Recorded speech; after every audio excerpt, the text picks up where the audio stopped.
Hello बच्चों, एक बार पुनः आप लोगों का स्वागत है हमारे यूट्यूब चैनल स्टडी 26 पे। और आज के वीडियो में हम लोग देखेंगे जो बीए सेकेंड सेमेस्टर के बच्चे हों, बीए बीएससी बीकॉम कोई भी आपका स्ट्रीम हो और सेकेंड सेमेस्टर में आप हों, तो आपने अगर constitutional values and fundamental duties को लिया है ना, तो यूनिट फर्स्ट जो आपको हम बता रहे थे उसी में अंतिम ये टॉपिक है जो कि आपका है धर्मनिरपेक्षता, जिसको सेकुलरिज्म कहा जाता है।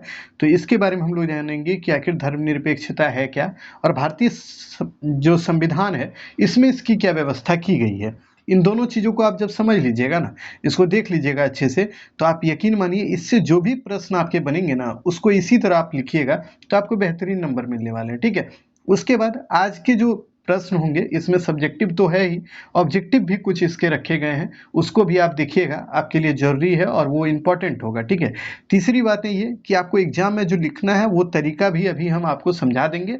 यही तरीका हर एक एग्जाम में आपको लिखना है, लिखने में इसी का प्रयोग करना है। ठीक है, तो चलिए बिना विलंब किए चीजों को देखते हैं कि धर्मनिरपेक्षता जो शब्द है इसको इंग्लिश में बोलते हैं सेक्युलर, और आईएसएम लग जाता है ना तो उसमें हो जाता है कि वाद, ये सभी चीजों को जोड़ने के लिए आईएसएम लगाया जाता है। ठीक है, तो इसको ध्यान में रखना है कि सेक्युलर जो शब्द है ये सबसे पहली बार यूज कब किया गया था, यानी धर्मनिरपेक्षता शब्द का यूज कब हुआ, तो 1648 ईस्वी में हुआ था। और कौन किया था इसको बच्चों, तो इसका यूज किया था ना जॉर्ज जेकब हेलियो के द्वारा किया गया था। ठीक है, ये ब्रिटेन के थे, इंग्लैंड के थे।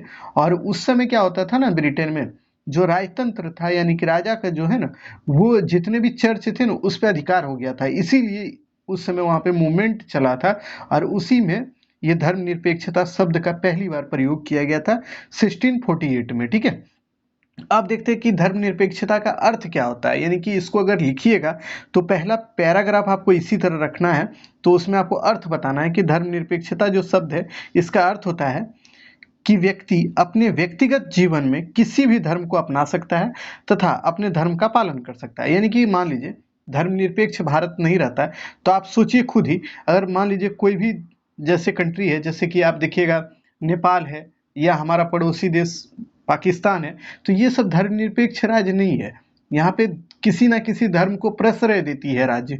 जैसे कि आप देखिएगा जो पाकिस्तान है यहाँ पे कौन धर्म को प्रश्रय है भाई, तो इस्लाम को है। ठीक है, और इस्लामिक कंट्री है ये। और वहीं पे आप नेपाल देखिएगा वहाँ पे हिंदू कंट्री, वो हिंदू राष्ट्र अपने आप को घोषित कर चुका है फिर से।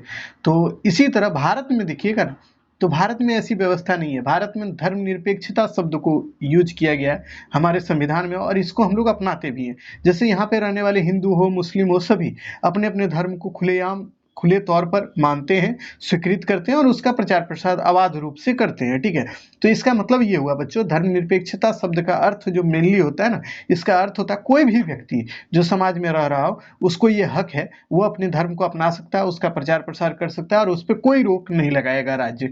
ठीक है, तो यही चीज होता है इसका।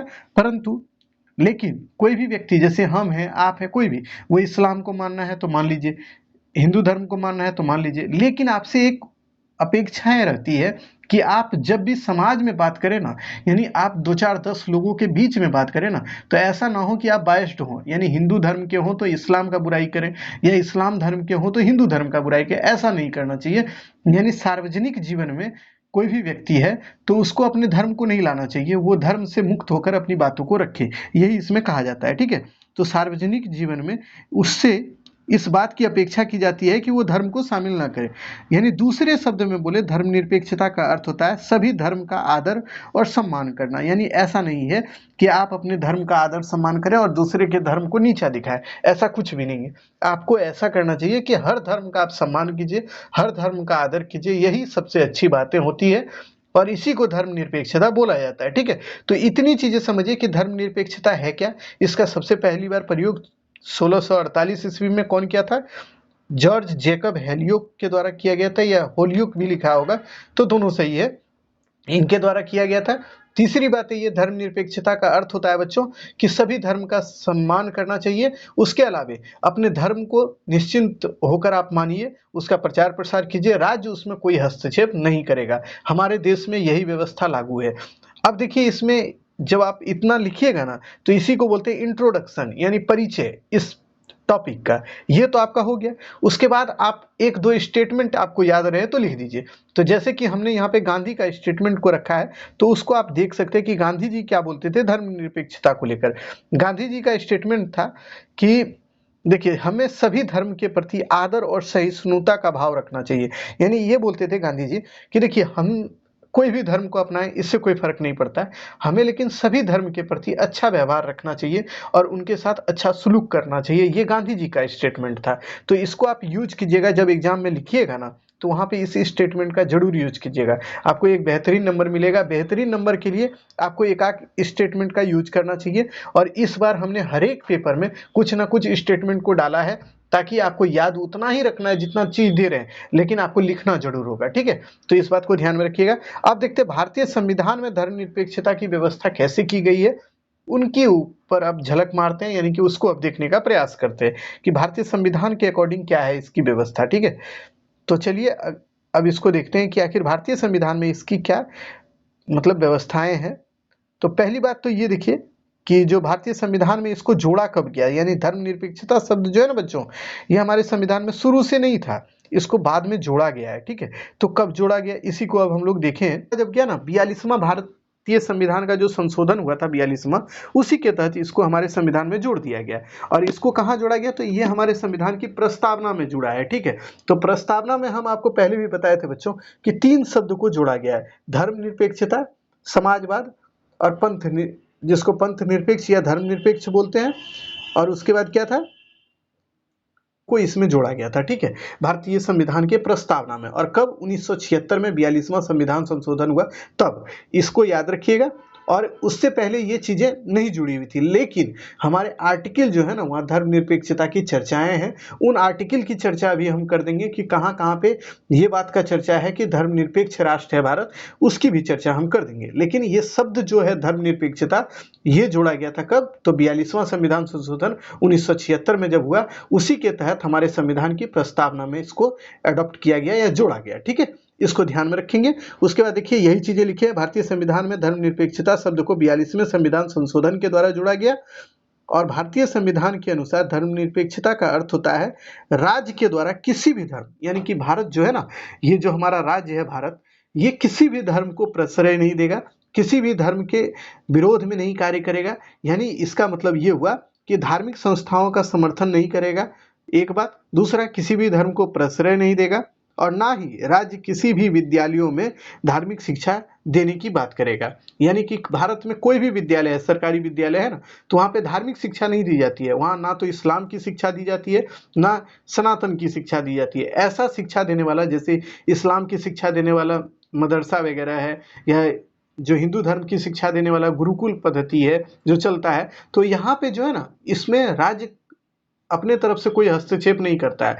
ये जो इस्लामिक जो हो या फिर हिंदू धर्म से रिलेटेड जो शिक्षण संस्थान है ना, इसको आम लोग चलाते हैं। जैसे कि हम आप जो चंदा दीजिएगा उसी से ये चलता है। ठीक है, इसमें राज्य अपना कोई हस्तक्षेप नहीं करता है। यानी राज्य हमारे संविधान के अनुसार, राज्य किसी भी विद्यालय में जो कि जहाँ पे धर्म की शिक्षा दी जाएगी ना, उसको ये समर्थन नहीं करेगा, कोई भी उसमें अपने तरफ से कोई हस्तक्षेप नहीं करेगा। ठीक है, ये बात ध्यान में रखिए, ये हमारे संविधान में लिखा हुआ है। उसके बाद देखिए, रोजगार का क्षेत्र भी जो है, जैसे कि कोई भी व्यक्ति बेरोजगार है, उसको रोजगार चाहिए, तो रोजगार लेना चाहेगा तो उससे ये नहीं पूछा जाएगा कि आप किस धर्म के हैं, किस जाति के हैं, ये नहीं पूछा जाएगा, बल्कि उनसे ये बस जानना चाहेगा कि भाई आप एबल है, यानी कि आप में ये योग्यता है, तो आप रोजगार कीजिए। यानी योग्य हैं तो आपको रोजगार मिलेगा। ऐसा नहीं है कि आप योग्य नहीं होंगे तो आपको रोजगार दे दिया जाएगा। आप किसी भी धर्म के होंगे तो आपसे ये बात नहीं पूछा जाएगा कि आप कौन धर्म के हैं। ठीक है, तो ये भी व्यवस्था हमारे संविधान में है कि भाई देखिए, रोजगार के क्षेत्र में धर्म के आधार पर किसी भी प्रकार का भेदभाव नहीं किया जाएगा, भारत में रहने वाले हर एक लोगों के लिए ये बातें हैं। ठीक है, अब आइए अगले टॉपिक को समझिए कि अगला इसमें क्या लिखना है आपको।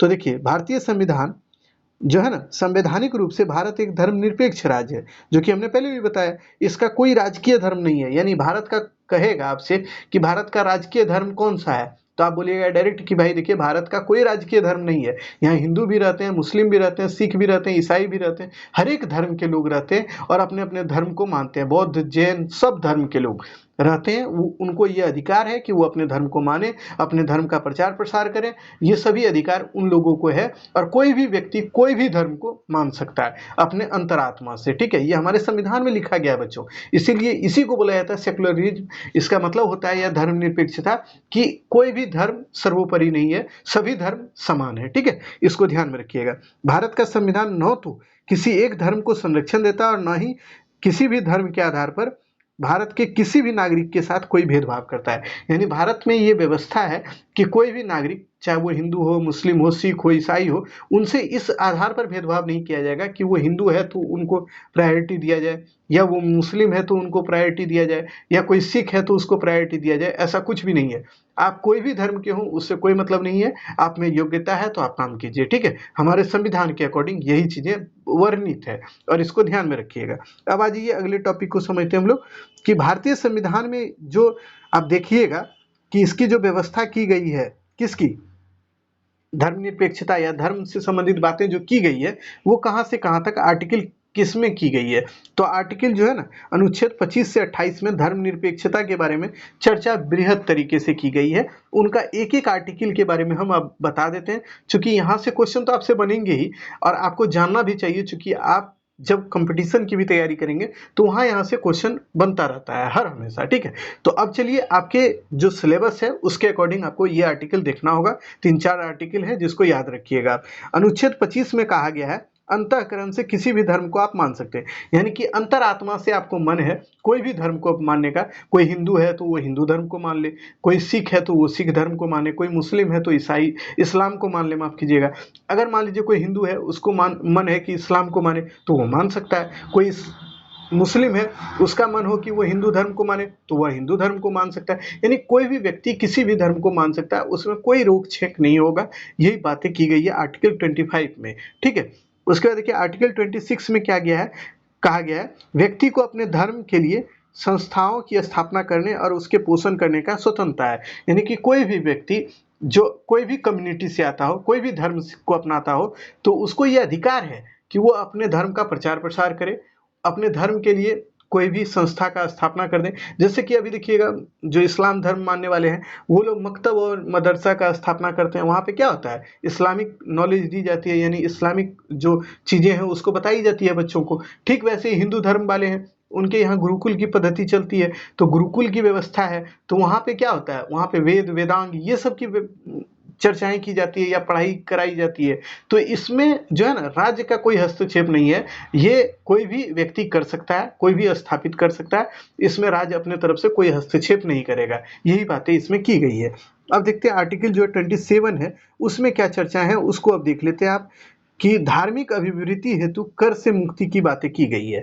आर्टिकल 27 में धार्मिक अभिवृत्ति का मतलब होता है ना बच्चों, कोई भी धर्म से रिलेटेड आप कार्य करते हैं तो उस पर कोई भी तरह का टैक्स आपसे नहीं लिया जाएगा, वो कर मुक्त होगा। जैसे कि आप कोई भी धार्मिक कार्य करते हैं, जैसे कि मान लीजिए आपने कोई मंदिर बनवाना है तो उसके लिए आपको टैक्स नहीं देना है, क्योंकि उसमें चंदा इकट्ठा होता है, उसके बाद आप मंदिर बनवा लीजिए, उसमें कोई आपको टैक्स नहीं देना है। ठीक वैसे ही कोई भी अगर मस्जिद बनवाता है तो उसको भी टैक्स नहीं देना है। तो इसमें छूट दिया गया है कि धर्म से रिलेटेड कोई भी कार्य आप करेंगे तो उसमें कोई भी आपको टैक्स नहीं देना है, ठीक है। तो इसको याद रखिए, 27 में बोला गया है। अब देखिए आर्टिकल 28 में बोला गया है, शैक्षिक संस्थानों यानी पढ़ने लिखने वाला जो संस्थान है में ना तो कोई धार्मिक शिक्षा दी जाएगी और ना ही धार्मिक प्रार्थना में शामिल होने के लिए किसी को बाध्य किया जाएगा। यानी मान लीजिए कोई आप गवर्नमेंट स्कूल देखे होंगे, वहाँ पे देखिए कोई धर्म का शिक्षा नहीं दिया जाता है। वहाँ जो आपके लिए रेलिवेंट है वही चीज़ें बताई जाती है, उसमें धर्म से रिलेटेड बातों को नहीं बताया जाता है। और ना ही आपसे ये बोला जाएगा, मान लीजिए कोई स्कूल है और वहाँ पे हिंदू धर्म से रिलेटेड कोई प्रार्थना हो रहा है, तो ये आपके लिए बाध्य नहीं है कि आप हिंदू धर्म को नहीं मानते हैं तब भी आपको प्रार्थना में जाना होगा, ऐसा कोई जरूरी नहीं है। अगर हिंदू धर्म के हैं तो आप जाइए, आपका मन हो तो जाइए, नहीं तो आप नहीं जा सकते। यानी ये छूट है लोगों पे। अगर कहीं कोई मतलब प्रार्थना कहीं पे अगर हो सकता है इस्लामिक धर्म से रिलेटेड हो, वहाँ हिंदू बच्चा भी पढ़ रहा हो, तो उसको मन हो कि प्रार्थना में हमको नहीं जाना है तो नहीं जा सकता है, कोई दिक्कत नहीं है। उस पर स्कूल कोई कार्रवाई नहीं करेगी, क्योंकि ये हमारे आर्टिकल 28 में लिखा गया हमारे संविधान के, ठीक है। तो इसको ध्यान में रखिएगा। अब आर्टिकल 15 में भी एक बात चर्चा है, जो कि उसको भी हमने यहाँ पे रख दिया है ताकि जो चीजें हैं वो और भी कंसेप्ट के साथ क्लियर हो जाए। आर्टिकल 15 में कहा गया है, किसी भी व्यक्ति के साथ धर्म, जाति, लिंग के आधार पर या जन्म स्थान के आधार पर कोई भेदभाव नहीं किया जाएगा, ठीक है। यानी देखिए इसमें कहा गया किसी भी व्यक्ति के साथ धर्म हो गया, मूल वंश, जाति, लिंग, जन्म स्थान के आधार पर किसी भी तरह का भेदभाव नहीं किया जाएगा। यानी इसका मतलब ये हो गया बच्चों कि आप कोई भी काम करेंगे तो आपसे कोई भी तरह का भेदभाव नहीं किया जाएगा, इसलिए कि आप हिंदू हैं या मुस्लिम हैं या आपका जन्म कहीं और हुआ है या आप किसी भी लिंग के हो, आप स्त्री हो या पुरुष हो, इस तरह से आपसे कोई भी तरह का भेदभाव नहीं किया जाएगा इस आधार पे, ठीक है। तो ये आर्टिकल 15 में कहा गया है और इसको भी ध्यान में रखिएगा, चूंकि यहाँ पे देखिए धर्म का बात किया गया है, तो धर्मनिरपेक्षता में आपको धर्म के बारे में लिखना है, तो इनको याद रखिएगा।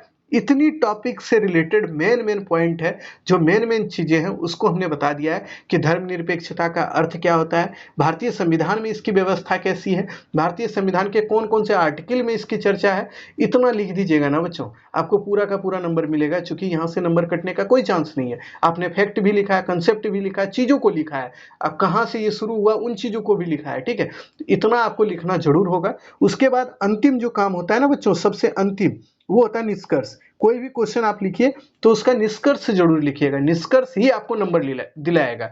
जितना चीज हम सिखाए हैं इस वीडियो में उसको ध्यान में रखिएगा कि पहले आपको इंट्रोडक्शन, उसके बाद उसके अर्थ वगैरह सब चीज वहां पे लिख दीजिएगा, उसके बाद उसमें जो जो चर्चा है उन चीजों को लिखिएगा और उसके बाद निष्कर्ष बताइएगा कि इस पूरे पैराग्राफ का या पूरा आपने जो आंसर लिखा है उसका निष्कर्ष क्या हुआ। तो निष्कर्ष में लिखिएगा, अतः उपरोक्त विवरणों के आधार पर हम कह सकते हैं भारत में ये जो है धर्मनिरपेक्षता को अपनाया गया है। भारत का संविधान इस बात पर जोर देता है कि भारत में रहने वाला हर एक व्यक्ति, यानी सब व्यक्ति जो है ना, सभी धर्म का सम्मान करे तथा अपने अंतःकरण से किसी भी धर्म को अपनाए और प्रचार प्रसार करे। यानी सीधा मतलब वही है, जो जो मेन चीजें थी वही चीज तो निष्कर्ष में लिखा जाता है। निष्कर्ष में कोई नया चीज नहीं लिखा जाता है। एक बात जान लीजिए, कोई भी टीचर आपको बताए ना बताए, ये चीज आप गांठ बांध लीजिए, आप जितना चीज लिखिएगा अपने आंसर में ना, उसी के चीजों को, जो मेन चीजें वहां पे थी उसी का 4 लाइन निष्कर्ष लिख दीजिएगा, ठीक है। यही निष्कर्ष कहलाता है। निष्कर्ष में एकदम सीधा लिखिएगा कि भारत के संविधान में इस बात की चर्चा है कि कोई भी व्यक्ति कोई भी धर्म को अपना सकता है, उसका प्रचार प्रसार कर सकता है, उसके लिए कोई बाध्यता नहीं है। दूसरी बात है, ये लिख दीजिए निष्कर्ष में कि भाई देखिए, भारत के संविधान में इस बात पर भी बल दिया जाता है कि आप अगर हिंदुस्तानी हैं या हिंदुस्तान में रहने वाले लोग हैं तो आप हर एक धर्म का सम्मान करिए। चाहे आप मुस्लिम हो तो आप हिंदू धर्म का सम्मान कीजिए, आप हिंदू हैं तो मुस्लिम धर्म का सम्मान कीजिए, कोई सिख है तो उसको भी हिंदू और मुस्लिम धर्म का सम्मान करना चाहिए, कोई ईसाई है तो उसको भी इन सभी धर्मों का सम्मान करना चाहिए। आप अपने धर्म को अपनाइए ही, लेकिन दूसरे धर्म के साथ खिलवाड़ मत कीजिए, उनका भी सम्मान कीजिए। यही चीजें हमारे संविधान में लिखी गई है और इसी को आप कंक्लूजन में लिखिएगा तो ये पूरा का पूरा आंसर आपका तैयार हो गया। और आप यकीन मानिए ये बेहतरीन आंसर होगा और बहुत अच्छा आपको नंबर भी मिलेगा। आपसे जो क्वेश्चन यहाँ पे बनेंगे ना, जो कि आपके सब्जेक्टिव क्वेश्चन होंगे, वो आपसे पूछेगा कि भारतीय संविधान में वर्णित धर्मनिरपेक्षता का चर्चा करें। पहला क्वेश्चन तो ये बनेगा, तब यही चीज लिखिएगा। दूसरा बोलेगा धर्मनिरपेक्षता के कंसेप्ट को बताइए, यानी धर्मनिरपेक्षता की अवधारणाओं को स्पष्ट कीजिए, तब भी यही लिखिएगा, ठीक है। जो भी क्वेश्चन हो इसका आंसर यही लिखना है। आपको हमने बता दिया है टॉपिक के से रिलेटेड। अब चलिए कुछ महत्वपूर्ण ऑब्जेक्टिव क्वेश्चन को देख लेते हैं कि ऑब्जेक्टिव क्वेश्चन कौन कौन से हैं आपके लिए और हमारे लिए, उनको देखेंगे। कुछ इंपॉर्टेंट है, बहुत ज्यादा हमने नहीं लिया है, लेकिन आपका प्रैक्टिस हम यहीं से कराना शुरू कर दिए हैं। इसका रीजन ये है कि आपका प्रैक्टिस अगर शुरू अभी से रहेगा तभी आप एग्जाम में जो है अच्छा कर पाएंगे और करने का प्रयास करेंगे, ठीक है। तो इसीलिए हमने ऑब्जेक्टिव कुछ लिए हैं, तो उसको देखिए। पहला ऑब्जेक्टिव क्वेश्चन आपके लिए है बच्चों कि अब देखिए आपके स्क्रीन पे है, भारत का संविधान धर्मनिरपेक्ष शब्द को कब अपनाया गया। यानी भारत के संविधान में धर्मनिरपेक्षता शब्द जो है इसको कब जोड़ा गया, यही तो बोल रहा है। तो हमने बताया था 42वां संविधान संशोधन जो हुआ 1976 में, इसी के तहत भारतीय संविधान की प्रस्तावना में 3 शब्द को जोड़ा गया, समाजवाद, पंथ निरपेक्ष और अखंडता। तो पंथ निरपेक्ष को ही धर्मनिरपेक्ष बोला जाता है, ठीक है। पंथ का मतलब होता है धर्म, ठीक है, और निरपेक्ष का मतलब होता है नहीं मानना। यानी कि हमारे संविधान में इस बात की चर्चा है कि हम किसी भी धर्म को नहीं मानते हैं, ठीक है। तो ये शब्द कब जोड़ा गया, 1976 में, इसको याद रखेंगे आप। उसके बाद आइए अगले प्रश्न को देखिए आप, भारतीय संविधान के किस संशोधन के द्वारा समाजवाद शब्द को जोड़ा गया। तो हमने अभी तुरंत बताया कि देखिए धर्मनिरपेक्ष, समाजवाद और पंथ निरपेक्ष, ये माफ कीजिएगा, पंथ निरपेक्ष, समाजवाद और अखंडता, ये तीनों शब्द 42वां संविधान संशोधन के द्वारा जोड़ा गया। और कब बोलेगा, यानी टाइम पूछेगा, डेट पूछेगा तो 1976, तो ये याद रखिएगा 42वां संविधान संशोधन। ठीक है, अगले प्रश्न को देखिए, भारत की संविधान की प्रस्तावना जो है को कब प्रस्तुत किया गया था, यानी कि क्वेश्चन मार्क है आपके पास कि भारतीय संविधान की प्रस्तावना को कब प्रस्तुत किया गया था, कौन प्रस्तुत किया गया था, किए थे, तो आप जानते हैं पंडित नेहरू के द्वारा, पंडित जवाहरलाल नेहरू के द्वारा। और कब किया गया था ये आप कमेंट करके बताइएगा, क्योंकि ये क्वेश्चन हमने कई एक बार कराया है, तो आप इसका कमेंट जरूर कीजिएगा कि भाई इसको कब प्रस्तुत किया गया था, इसको हम आपके लिए छोड़ रहे हैं। ठीक है, इसका जरूर उत्तर दीजिएगा। अगले आ जाइए, क्वेश्चन जो अगला है 4 नंबर, भारतीय संविधान की प्रस्तावना में कुल कितने बार संशोधन हुए। जब हम आपको वैल्यूज ऑफ जो है इंडियन कॉन्स्टिट्यूशन हम पढ़ा रहे थे, तो वहां पे बताया थे कि भारतीय संविधान जो है ना, उसमें मात्र एक ही बार अभी तक संशोधन हुआ है। तो इसको याद रखिएगा कि भारतीय संविधान में एक बार मात्र संशोधन हुआ है, ये याद कर लीजिएगा। ठीक है, अब आ जाइए अगला 5वां क्वेश्चन जो है, भारत का संविधान विश्व का कैसा संविधान है, यानी कि खाली स्थान दे दिया है और वो पूछना चाह रहा है कि छोटा है, बड़ा है, लंबा है, मोटा है, कैसा है। तो इसका सही उत्तर होगा भारत का संविधान जो है ना, विश्व का सबसे लंबा संविधान है या सबसे बड़ा संविधान है। ठीक है, तो इसको याद रखिएगा कि भारत का संविधान विश्व का सबसे बड़ा संविधान है। और दूसरा बात ये याद रखिए, भारत के संविधान से भी पहले यानी विश्व में सबसे पहली बार लिखित संविधान कहाँ बना, तो वो बना था अमेरिका में। उसके बाद आपसे पूछेगा कि भारत का संविधान कैसा संविधान है, तो आप बोलिएगा लिखित संविधान है। ठीक है, तो इस तरह के प्रश्न आपसे पूछने के भरसक संभावनाएं हैं, इसको हमने करा दिया है। अगले वीडियो में हम लोग सेकेंड यूनिट को शुरू करेंगे और वहां पे भी हम लोग यही चर्चा करेंगे कि कुछ ऑब्जेक्टिव भी कराते जाएंगे और टॉपिक को भी कराते जाएंगे। ठीक है, इसीलिए आप अब जो है ना, जितने भी आपको चीजें पढ़ाई गई है उसका रिवीजन कर लीजिए, रिवीजन किए रहिएगा तो आपको मजा आएगा और हमको भी पढ़ाने में अच्छा लगेगा। आप क्वेश्चन का आंसर जरूर कीजिएगा बच्चों, क्योंकि हमने आपको पढ़ाया था, आप उसका उत्तर आप जरूर कमेंट में कीजिएगा। ठीक है, तो चलिए, वीडियो पसंद आए तो लाइक सब्सक्राइब जरूर कीजिएगा चैनल को। देखिए, हर एक वीडियो में बहुत मेहनत करना पड़ता है और आप लोगों के लिए हम लोग कर रहे हैं, तो आप थोड़ा सा यही कीजिए, अपने दोस्तों में जरूर शेयर कीजिए चैनल को, क्योंकि आप भी जानते हैं कि अगर आपका हम समर्थन कर रहे हैं या आपका सपोर्ट हम कर रहे हैं, तो आप भी थोड़ा सा हमारे लिए कर दीजिए कम से कम, कि आप चैनल को अपने मित्र जो भी हैं, जो कि इस पेपर को लिए होंगे और भी चीज़ों की तैयारी कर रहे होंगे बीए में से और भी सब्जेक्ट का, तो उसका जरूर आप उसको शेयर कीजिए, ताकि उन्हें भी इसकी जानकारी हो और वह भी अच्छे से तैयारी कर सके। ठीक है, तो चलिए, आज के वीडियो में इतना ही, फिर मिलेंगे नए वीडियो में, तब तक के लिए धन्यवाद बच्चों।